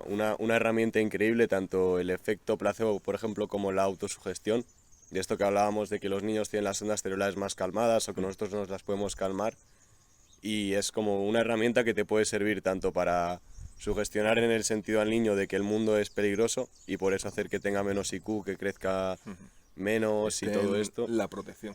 Igual que el efecto placebo de que si nos convencemos tanto de que vamos a morir de aquí a poco porque cada cigarro que comemos nos quita un año de vida o un tiempo de vida, es, es lo mismo que si nos decimos a nosotros mismos cada segundo que esté respirando es aliento para mi alma y me nutre mogollón. Al final tienen el efecto placebo y el nocebo, yo creo que es como lo mismo. Son las dos caras de la misma moneda, de que las creencias Mm, condicionan nuestra vida. Sí, sí, en ese sentido lo comentamos en el otro, creo, pero bueno, creo que siendo el libro de biología de la creencia, podemos empezar también a darle importancia a lo que es su vida, ¿no? A lo que es la vida de Bruce H. Lipton y cómo em, esas creencias que fueron arraigando en él, porque él, claro, viene de la biología y que si te habla y te cuenta mucho de que si hay alguien newtoniano son los biólogos, de cómo que si no existe de forma material y se puede medir y pesar y se puede seguir su proceso químico, eso no tiene sentido, ¿no? Entonces, desde esa mente tan cartesiana, tan clara, tan materialista de biólogo, cómo la experiencia de su vida le ha ido llevando hacia el derrotero justamente contrario, ¿no?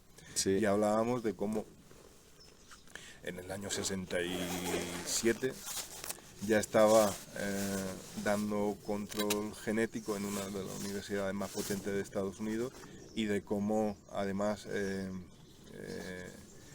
él clonaba ya células madre. Y este hombre que estaba clonando células madre, decíamos que se dio cuenta de la importancia del medio ambiente, del terreno, la epigenética, por encima de lo que él apuntaba y enseñaba en sus clases de ese control genético, y era que esas células madre que él estaba clonando y que él estaba cultivando ahí en esas placas Petri, pues dependiendo del medio ambiente, es decir, dependiendo del nutriente que tuvieran, esas células que eran genéticamente idénticas, eran clones, pues podían y tenían el potencial de desarrollarse y convertirse en célula adiposa o en célula muscular. Y, y claro, eso contrariaba esa máxima que le estaba enseñando de que los genes eran los que controlaban absolutamente todo, ¿no? Y como él va al rector a contarle que pues eso, que lo que le está enseñando en clase no es así, porque el medio ambiente es mucho más condicionante que los genes para el desarrollo de esa potencialidad de esas células. Y la respuesta que es, si quiere seguir dando clases en esta universidad, sigue enseñando control genético. Y cómo él se va de esa universidad y acaba dando clases en una universidad en una pequeña isla del Caribe con muchísimo menos caché en la que había estado dando clases anteriormente y en la que los alumnos no eran esos número uno que tenían aquella universidad, en la que dentro de esta sociedad competitiva, dentro de esta sociedad evolutiva, dentro de esta sociedad en la que el hombre es un hombre para el hombre, o sea, es un lobo para el hombre, en una sociedad en la que se dice que la supervivencia es de los más fuertes. Esos alumnos como tales, insertos en esa sociedad tremendamente competitivos y en el que el desarrollo de forma individual y la competitividad estaba súper presente, pues como al final se va a esa universidad en la que además es en nocturno, en la que las personas que están allí es de rebote y no hay más tutía y que tienen además otros trabajos y otras historias y un montón de dificultades y problemas para poder estudiar en condiciones y para ser los números uno, gracias a, a, a asumir y entender lo que Bruce H. Lipton les transmite en cuanto a lo que es la observación de las células y cómo a través de la observación de las células se da cuenta de la importancia de la cooperación, la importancia de la simbiosis, pues todo eso se pone de manifiesto ahí entre esos alumnos que es lo que aprenden es a colaborar unos con otros, ¿no? Y son conscientes de que todo lo que sea mejorar el grupo es mejorar a ellos mismos y todo lo que ellos mejoren y aporten al grupo están mejorando el grupo, hace que al final desde esa situación muy muy muy jodida para estos alumnos se convierta ese hándicap de esas dificultades, se convierta en que gracias a la cooperación son capaces de dar unos resultados tan buenos o mejores que son número unos en esa facultad en la que había estado dando clase con todos los medios y con toda la historia. Y además después con los años cuando se ha encontrado con esos alumnos de nuevo, encima no solo que en los estándares y los exámenes súper complicados en Estados Unidos para que ellos pudieran ejercer dieron unos muy buenos resultados, sino que se habían dado cuenta de cómo ellos entendían mucho mejor la biología y cómo funcionaba el cuerpo y cómo funcionaba la salud que aquellos otros médicos que habían estudiado en esas otras facultades tan prestigiosas y en las que la competitividad les había hecho llegar a donde habían llegado, ¿no? Sí, es muy curioso el tema de la cooperación, que también ponía el símil con las células cancerosas, que al final son células que no han convivido con esa cooperación del resto, se han aislado y no están encajando, por así decirlo, entonces generan todos estos problemas que tienen mucho que ver con ello. Y también me parece curioso cómo él, al darse cuenta de cómo el ambiente afectaba a las células, cambió su perspectiva de vida hacia una mucho más espiritual y religiosa. Bueno, no sé si religiosa, espiritual por lo menos. Y, y también hablando como de los niños, que es algo que hemos tocado mucho, también todo esto que decían de que si la leche materna es muchísimo más potente que la leche artificial. O el estudio de que cuando a un niño le hablan desde una pantalla, en relación a esas palabras de las que hablábamos que tan importantes son para los niños, no tienen esa función que sí tienen las palabras que se les dicen ahí en persona. Entonces es curioso cómo los seres humanos de alguna forma nos hemos distanciado de lo que es lo natural. Ahora pues más, bueno, como lo decía él, un poco más cesáreas, más leche artificial, más niñeras, pero que artificiales en el sentido de la pantalla del móvil y tal, y que al final nos hacen un caos a nosotros mismos, y luego nosotros en cierto aspecto también somos un poco cancerígenos desde esa perspectiva para el resto del mundo, en cuanto que estamos cargándonos un montón de fauna, flora y la capa de ozono, bueno, montón de cositas que al final es curioso como de lo micro es un fractal a veces de lo macro también, o es una representación Sabes que de ese todo al macro. final son leyes y son leyes universales y lo que rige toda la naturaleza y todo lo vivo al final está condicionado por lo mismo y todos formamos parte de esa misma materia prima, ¿no? Ese éter, que por cierto te envié el vídeo aquel de éter de Paco Vinagre, Sí, me muy lo enviaste. recomendable ver un vídeo de Paco Vinagre, un físico teórico de formación y, y terapeuta, que es la leche, ¿no? Y nos habla de ese éter, esa materia prima de la que absolutamente todo está formado, que es el que nos une absolutamente a todo, y que ese éter vibrando de determinada forma, con un determinado patrón, en un determinado vórtice, es el que genera la materia. Es decir, la materia ya sabemos, y ya nos lo dijo pues que E igual a mc cuadrado, es decir, que absolutamente todo es energía. Pues esa energía común que nos une a todos es ese éter, y ese éter es el que nos une, ¿no? Y entonces, quizás en esos estados alterados somos capaces de darnos cuenta de que todo, absolutamente todo está conectado y es así. Y es esa desconexión la que provoca esos cánceres, ¿no?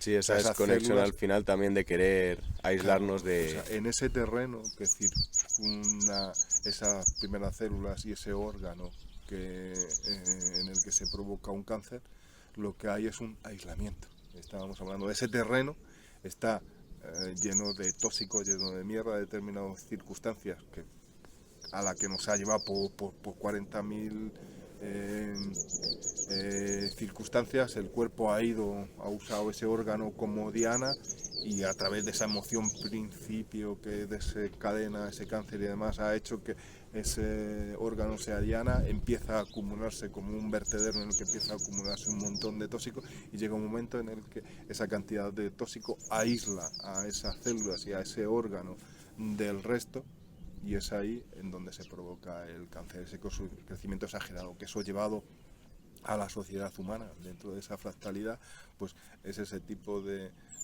personas y cancerígenas para esta sociedad, que son todos aquellos que están desconexionados, que no son capaces de tener empatía, por lo cual no son conscientes de que forman parte de esa totalidad. La única importancia es el yo, y que ese crecimiento exagerado de su poder, de su dinero, de su codicia, de su avaricia, de su maldad, está siendo el cáncer de los demás. Que llevado a este caso, eh, estos desconexionados, estos cancerígenos, son los que realmente nos están llevando a esa culpa a la que estamos llevando, de ese cambio climático en el que somos el hombre el generador de ello. Bueno, sí, hasta cierto punto. Claro que es el hombre quien está contribuyendo en estos momentos a toda esa deforestación, a toda esa contaminación, a toda esa serie de graves problemas, y a toda esa elevación del clima a través de su geoingeniería y demás. Pero en el fondo, démonos cuenta de que realmente los cancerígenos son unos cuantos. Y hay unos cuantos casos que están muy localizados y muy focalizados. No sé, el otro día, el ejemplo, no me acuerdo, de uno de los artistas de estos de cine más famosos y más concienciados con el cambio climático, como de Madrid a Sevilla, en el que tenemos, creo que había sido Sevilla, o bueno, creo que Andalucía, donde había sido los premios Goya, en lo que hay un ave que en 2 horas y pico te tiene allí. Pues él con su flamante esposa, también muy famosa ella, habían, a española, que vivían aquí en Madrid, pues de Madrid a Sevilla, eh, habían ido en sus jets privados. Ujú. O sea, es decir, tú estás vendiéndonos la moto de la historia del cambio climático, de la importancia y del crecimiento y de la sostenibilidad y de la resiliencia y de no sé cuántas otras palabras que cada vez me sonaban muy bien, pero que cada vez me suenan más a vacío, precisamente por personas como él, que las usa, está en su vocabulario constante y diario, y se va a los premios Goya en su avión particular. Pero ¿qué estamos hablando, no? Pues ese tipo de personajes son cánceres que están totalmente aislados de los demás, y esa falta de información y de comunicación con los demás le llega a ese crecimiento exagerado, ¿no? Pues eso. Pues esos son los cánceres que tenemos y efectivamente los cánceres se provocan por eso, por desconexión. Pues la verdad es que yo creo que ha quedado una bonita... O sea, yo pensaba, no sabía que íbamos a poder sacar tantas cosas. De hecho, bueno, más bien no sabía que yo iba a poder recordar tantas cosas que he leído en este libro y poderlas explicar y contrastarlas contigo y tal. Así que estoy bastante satisfecho. Y otra vez, como la vez anterior, que al final por todos los compromisos y esto que tengo yo en este caso, que no está Marcos, pues va a tocar ir finalizando y así también nos podemos despedir entre nosotros con calma sin tener que salir ahí Muy bien. apretado. Entonces, bueno, desde mí decir que, bueno, muchas gracias a ti, la verdad, por participar en todo esto, que tanto a Marcos como a mí nos hace muchísima ilusión y es un aporte increíble pues a todo lo que estamos aprendiendo nosotros y desarrollando en este proyecto. Y también pues un abrazo otra vez fuerte para Marcos, espero que se lo haya visto hasta el final y que le haya gustado. Y un abrazo para todo el mundo que lo haya visto y espero que hayan podido sacar cosas importantes. Y también decir que lo siento por estos fallos técnicos que ha habido, pero estamos en el proceso de ir aprendiendo de todo esto y mejorándolo. Claro, y en ese sentido igual pedir disculpas, joder, que he estado, la verdad es que no he estado nada fino, o sea, me he ido perdiendo No, mucho. pero Pero bueno, que en el fondo es la esencia de lo que realmente estamos transmitiendo, o sea, que no hay eso es. nada guionizado además que nos dejamos llegar, que tiene su parte positiva y su parte negativa, y que desde luego eso, quizás también lo que ha faltado ha sido ese precalentamiento, o sea, el otro día estuvimos también un rato previo hablando de bastantes cositas y como que esto empezar a centrarse y a colocarse y a estar aquí me ha costado un poquito más, pero bueno, la verdad es que espero que cuanto menos unas cuantas ideas importantes del libro hayan salido y sobre todo más que ideas importantes, lo que espero y confío en que hayamos sido capaces de despertar a aquellas personas que escuchen el interés por echarle un vistazo, que la verdad es que no le va a defraudar en absoluto para el nada, libro. súper recomendado, la verdad. Bueno, pues ahora solo nos falta quizás a lo mejor anticipar lo que pueda ser el próximo, que no tenemos ni idea de lo que puede ser, pero Sí. que... Marcos me ha dicho que te diga un poco como que a él le ha... O sea, sí que le ha importado bastante no poder venir, porque bueno, era como ya te comenté un problema bastante personal y tal, pero sí que le ha fastidiado, que ha dicho, joder, pues la verdad es que me fastidia bastante porque la otra vez le encantó venir aquí. Y bueno, que si se puede hacer antes, porque también él se va a ir a Italia el 18 o algo así de marzo. de más. Y eso, y me ha dicho que eso, que cualquier momento que quieras que nos pasemos por aquí una mañanita, Que digo que, perfecto. pues de maravilla. La verdad es que eso, que ganas y ganas. Y en cualquier caso comentaremos con él de nuevo el libro, porque creo que también le haya gustado. Y lo único es que como hablábamos de ese formato de una vez al mes y quizás algún libro o alguna cosa Ujú. que nos centrara, pues no sé si seguir en esta línea. ¿Se te ocurre algún libro o seguir en esta línea de... A mí Marcos específicamente me dijo que el siguiente de lo que tú quisieras, que a él le hace ilusión, y lo dijo él, no fue algo que nació de mí, que propusieras algo que te gustara. Nada, es que estaba pensando en lo del placebo eres tú, pero es que iría redundar, seguir redundando en lo mismo. Entonces, eh, mm, De todas formas, a nosotros del podcast anterior se nos quedaron ahí cositas que justo tuvimos que terminar también pues por cuestiones de tiempo, que estamos ahí hablando de todo el líquido encefalorraquídeo, de la conexión que tenía con el mar, y luego te hicimos una tanda ahí de preguntas que no se pudieron sintetizar porque eran complicadas, de qué relación con los chakras, con el DMT, con... sí, no, quizás el agua, Ujú. el agua, el agua. Quizás el próximo va a ser sobre el agua. Os voy a mandar un par de vídeos o tres ahí interesantes sobre el tema del agua. Y el agua en toda su plenitud, porque podíamos hacer uno exclusivamente casi en el tema de... Joder, otra vez me estoy mirando mucho. Hablando Debe de ser agua, ¿eh? tanta infusión. El tema del agua y un apartado especial al tema del agua de mar, Que además eso Vale. da Pues de por sí bastante. me parece genial. Y si quieres lo encajamos un poquito con el líquido encefalorraquídeo para Eso es, terminar como eso el es. melón del DMT y tal. Ujú, de maravilla. Pues Y bueno, entonces, tú al baño, ¿no? finiqui.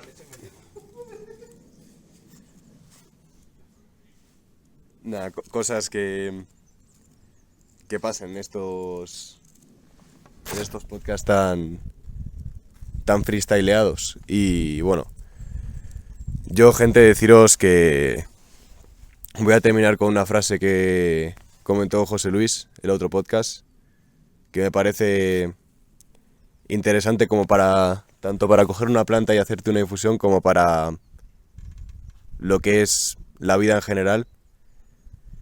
Y es: gracias, te amo, lo siento y perdona.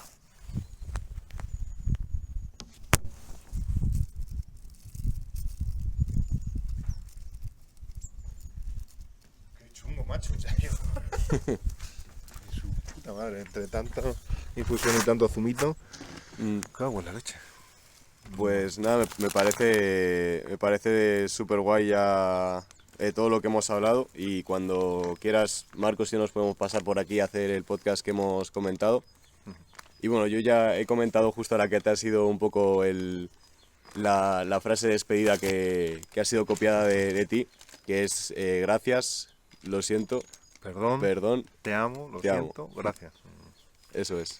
Ese Ho'oponopono, Mm. esas creencias, ¿no? Que cuán importante.